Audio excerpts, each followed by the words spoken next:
નમસ્કાર મિત્રો, મારા યુટ્યુબ ચેનલ પર આપ સૌનું ખૂબ ખૂબ સ્વાગત છે। શું ઇન્ડિયન આર્મી હવે પોતાના ટેન્ક ક્રૂને એઆઈ સામે ટ્રેન કરવા જઈ રહી છે? શું HAL લાઇટ કોમ્બેટ હેલિકોપ્ટર પ્રચંડ ભવિષ્યમાં ડ્રોન હન્ટર બનશે?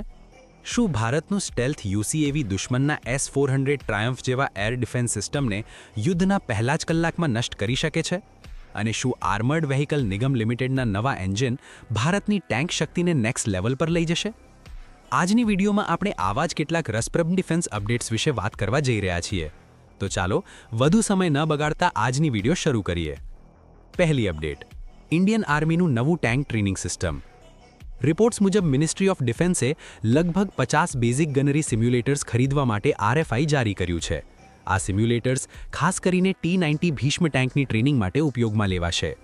સરળ ભાષામાં કહીએ તો ઇન્ડિયન આર્મી હવે પોતાની ટ્રેનિંગને લાઇવ ફાયરિંગથી સિમ્યુલેશન આધારિત ટ્રેનિંગ તરફ શિફ્ટ કરવાની તૈયારીમાં છે, કારણ કે લાઇવ ફાયરિંગમાં એમ્યુનિશન ખર્ચ, ફ્યુલ ખર્ચ, પ્લેટફોર્મનો વેર અને ટિયર ખૂબ વધારે હોય છે। આ સિમ્યુલેટર્સમાં AI આધારિત દુશ્મન ટાર્ગેટ્સ હશે જે ટ્રેનીના પરફોર્મન્સ પ્રમાણે પોતાની ડિફિકલ્ટી બદલશે, એટલે કે અમારા ટેન્ક ક્રૂ એક રીતે AI સામે ટ્રેનિંગ કરશે। આ ઉપરાંત આ સિસ્ટમમાં ભારતના અલગ અલગ ટેરેન પણ શામેલ રહેશે, જેમ કે રેગિસ્તાન, હાઈ એલ્ટિટ્યૂડ વિસ્તાર, સામાન્ય મેદાન, જેથી ટ્રેનિંગ વધુ રિયલિસ્ટિક બની શકે। બીજી અપડેટ, પ્રચંડ હેલિકોપ્ટરનું નવું રોલ। હવે વાત કરીએ HAL લાઇટ કોમ્બેટ હેલિકોપ્ટર પ્રચંડની। આજના આધુનિક યુદ્ધમાં ડ્રોનનો ખતરો ઝડપથી વધી રહ્યો છે। એવામાં સવાલ ઉઠે છે કે શું પ્રચંડ હેલિકોપ્ટરને ડ્રોન હન્ટર તરીકે ઉપયોગ કરી શકાય? પ્રચંડ ખાસ કરીને હાઈ એલ્ટિટ્યૂડ કોમ્બેટ માટે ડિઝાઇન કરવામાં આવ્યું છે અને તે લગભગ 6500 મીટર ઊંચાઈએ પણ ઓપરેટ કરી શકે છે। તેમાં advance electro optical sensor suite છે જે દિવસ અને રાત surveillance, target tracking, laser designation જેવા ફીચર્સ આપે છે। ક્લોઝ રેન્જ એન્ગેજમેન્ટ માટે તેમાં 20 mm M26-1 કેનન છે જે લગભગ 800 રાઉન્ડ પ્રતિ મિનિટ ફાયર કરી શકે છે। આ કેનન ડ્રોન સ્વોર્મ સામે ખૂબ અસરકારક બની શકે છે। તે ઉપરાંત તેમાં 70 mm લેઝર ગાઇડેડ રોકેટ્સ પણ છે જે લગભગ 6 થી 7 કિલોમીટર સુધીની રેન્જ સુધી ટાર્ગેટ હિટ કરી શકે છે। ત્રીજી અપડેટ, ભારતનો સ્ટેલ્થ UCAV પ્રોગ્રામ। હવે વાત કરીએ ભારતના સ્ટેલ્થ UCAV પ્રોગ્રામ વિશે। રિપોર્ટ્સ મુજબ મિનિસ્ટ્રી ઓફ ડિફેન્સની લગભગ 4 સ્ક્વોડ્રન એટલે કે લગભગ 80 સ્ટેલ્થ UCAV ખરીદવાની મંજૂરી આપી છે। આ ડ્રોન્સ ભારતના ઘાતક UCAV અને સ્વિફ્ટ UCAV પ્રોગ્રામ પર આધારિત હશે।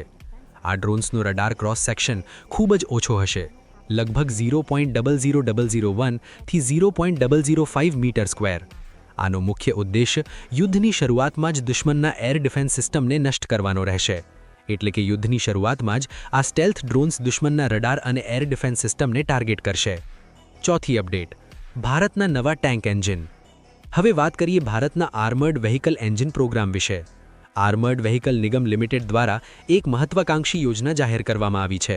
તે હેઠળ 400 HP થી 1500 HP સુધીના ઇન્ડિજિનસ એન્જિન વિકસાવવામાં આવશે। સૌથી પહેલા 400 HP એન્જિન બનાવવામાં આવી રહ્યું છે, જે BMP-2 સારથમાં ઉપયોગ થતા રશિયન એન્જિનને બદલી શકે છે।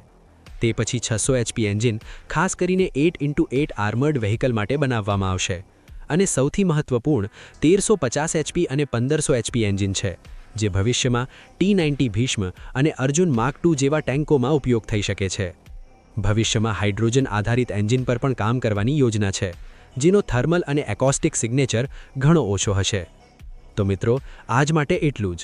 જો તમને વિડીયો પસંદ આવી હોય તો લાઇક કરો, ચેનલને સબસ્ક્રાઇબ કરો અને વિડીયો શેર કરવાનું ભૂલશો નહીં।